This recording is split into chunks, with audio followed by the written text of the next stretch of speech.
Hi friends, welcome our channel. நம்ம சேனலில் இன்றைக்கி என்னென்ன மீன் வாங்கியிருக்கேன் அப்படிங்கிறது தான் பார்க்க போகிறோம். இன்றைக்கி புதன்கிழமை எல்லாம் மீன் இல்லாமல் நாள் போகாது. அதனால் காலையில் எங்கள் வீட்டுக்காரங்க மீன் வாங்கிட்டு வந்துட்டாங்க. இன்றைக்கி வந்து எங்கள் பக்கத்து தெருவிலே தான் ஒரு மீன்காரம்மா மீன் வச்சுருந்தாங்க. அங்கே தான் வாங்கிட்டு வந்தாங்க. ரெண்டு வகையான மீன் வாங்கியிருக்காங்க. அதாவது சாலை மீனும் ஊளி மீன். ஊளி மீனும் வாங்கியிருக்காங்க. ஊளி மீன் வந்து ஒரு 3 மீன் இருக்குது. கொஞ்சம் சாலை மீன் தான். இவ்வளோ 100 ரூபா. மீன் விலை பரவாயில்லையான்னு சொல்லுங்கள். ஆடி மாதத்துக்கு மீன் விலை கம்மியாக இருக்கா எப்படின்னு சொல்லுங்கள். முந்தியெல்லாம் ஆடி மாதம் வந்துச்சுன்னா மீன் விலைலாம் கம்மியாகும். இப்போ அப்படி அந்தளவுக்கு ஆன மாதிரி தெரியல.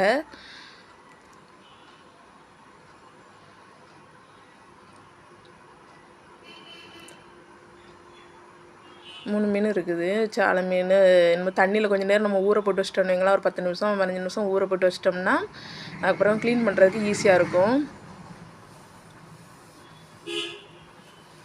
அன்றைக்கி ஒரு வீடியோவில் ஒரு சிஸ்டர் கேட்டிருந்தாங்க, நீங்கள் தூத்துக்குடி தானே, நீங்கள் என்ன ஐஸ் மீன் வச்சு யூஸ் பண்ணுற குழம்பு வைக்கிறேன்னு சொல்கிறீங்க, உங்களுக்கு நல்ல ஃப்ரெஷ்ஷான மீன் கிடைக்காதா அப்படின்னு சொல்லிட்டு. அப்படி இல்லை, எங்களுக்கு வந்து ஃப்ரெஷ்ஷான மீன் கிடைக்கும். நாங்கள் இப்போ ஹார்பர் பீச் இந்த மாதிரி ஒரு சில இடங்களில் ஏலம் எடுக்கிற இடத்துக்கு போனோம்னா எங்களுக்கு ஃப்ரெஷ்ஷான மீன் கிடைக்கும். மற்றபடி அங்கே போகாத அன்றைக்கி வந்து அங்கேருந்து வியாபாரிகள் வாங்குறாங்கன்னா அது வெளியே வந்த உடனே ஐஸ் வச்சுருவாங்க. ஐஸ் வைக்கும்போது அதுக்கு ஒரு அது ஐஸ் மீன் தானே, அதில் தான் சொன்னேன். கொஞ்சம் அடுத்த நாள் ஆயிட்டுனா கொஞ்சம் மீன் கொஞ்சம் சுமாராக தானே இருக்கும். அதை தான் அப்படி நான் மீன் பண்ணியிருந்தேன். இது வந்து நான் மீன் கழுவிட்டு வந்துட்டேன். சில மீனும் ஊளி மீன் தனித்தனியாக கழுவிட்டு வந்துட்டேன். ஊளி மீன் இந்த வாய்ப்பகுதி இருக்குது பார்த்திங்களா, அதை கட் பண்ணி எடுத்துகிட்டு உள்ளே ஒரு செவ்வளமாக இது ஒன்று இருக்கும் பார்த்திங்களா, அதையும் எடுத்துட்டேன். சாலை மீன் வந்து பொரிச்ச என் மகளுக்கு ரொம்ப பிடிக்கும், சின்னவளுக்கு. அதனால் அதுலேருந்து ஒரு 4-5 மீன் எடுத்துக்கிட்டேன் பொரிக்கிறதுக்கு. இதுலேருந்து ஊளி மீன்லேருந்து தலையை எடுத்து அந்த மீன் கூட சேர்த்துட்டேன். அது வந்து குழம்பு வைக்கிறதுக்கும் இது பொரிக்கிறதுக்குமா தனியாக பிரிச்சுக்கிட்டேன்.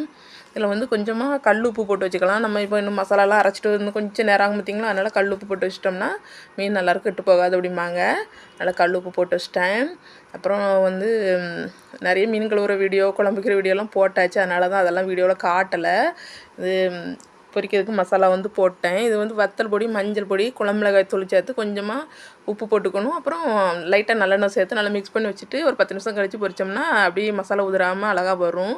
நான் எப்போவுமே அப்படி தான் பொரிப்பேன். மசாலா தடவி வச்சுட்டேன். ஒரு 10 நிமிஷம் கழித்து பொரிக்கலாம். அது வீடியோலாம் போடலை. அடுத்த வீடியோவில் சந்திப்போம். பாய்.